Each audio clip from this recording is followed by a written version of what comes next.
হুট করে যুক্তরাষ্ট্র ইরান পাল্টাপাল্টি হামলায় আবার শান্তি প্রক্রিয়া থেকে ছিটকে পড়ার আশঙ্কায় কূটনীতির আকাশে দেখা যাচ্ছিল কালো মেঘের আনাগোনা। কার্গো জাহাজে ড্রোন হামলার অজুহাতে ২৬ জন শুক্রবার রাতে ইরানের একাধিক অবস্থানে আঘাত হানে, যার সূচনা করে যুক্তরাষ্ট্র।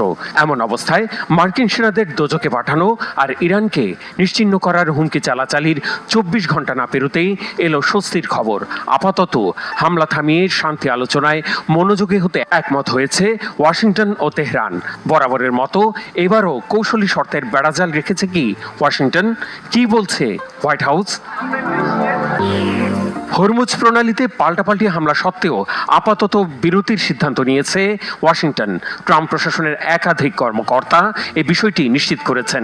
বিশেষ করে গত সপ্তাহে সুইজারল্যান্ডে ইরানের সাথে শান্তি আলোচনায় মার্কিন ভাইস প্রেসিডেন্ট জেডি ভ্যান্সের বক্তব্যের সুর টেনে বলা হয়েছে, সমঝোতা স্মারকে একমত হওয়া বিষয়গুলো শান্তি আলোচনার পরিণতির দিকে এগিয়ে নেওয়া আর ৬০ দিনের মধ্যে চূড়ান্ত চুক্তি সই করার রূপরেখা লাইনচ্যুত হয়নি। এটি সঠিক পথেই আছে। জানানো হয়েছে শান্তি চুক্তির মধ্যস্থতা নিয়ে পরের বৈঠকটি হবে মঙ্গলবার কাতারের দোহায়। এ বিষয়ে ধোঁয়াশার সুযোগ আটকে দিতে সামাজিক মাধ্যম ট্রুথ সোশ্যালে এই নিয়ে ঘোষণাও দিয়েছেন মার্কিন প্রেসিডেন্ট ডোনাল্ড ট্রাম্প।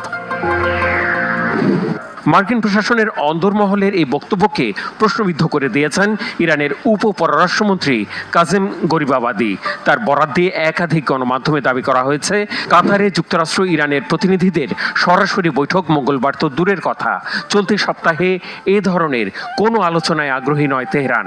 হরমুজ প্রণালী দিয়ে নৌযানের নিয়ন্ত্রিত চলাচলের বিষয়ে আলোচনা করতে ওমান সফরে থাকা গরিবাবাদি আরও জানিয়েছেন, শর্ত পূরণের ভিত্তিতে শান্তি চুক্তির রূপরেখা বাস্তবায়নের কৌশলগত বৈঠকে বসার সিদ্ধান্ত নেবে তেহরান।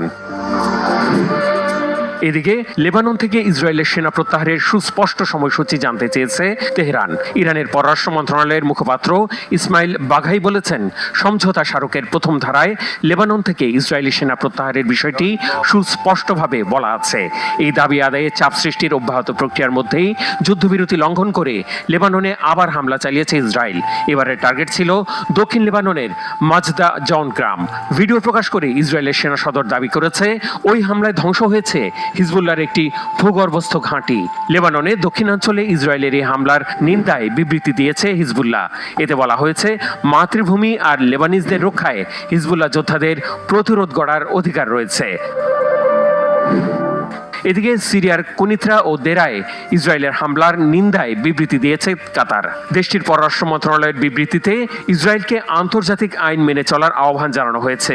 রবিবার সিরিয়ার পশ্চিমাঞ্চলীয় আবাদিন গ্রাম লক্ষ্য করে কামানের গোলা ছোঁড়ার পাশাপাশি হেলিকপ্টার গানশিপ দিয়ে গুলি বর্ষণ করে ইসরায়েলি সেনারা। এতে নিরাপত্তাহীনতায় ঘরবাড়ি ছাড়ে হাজারো গ্রামবাসী।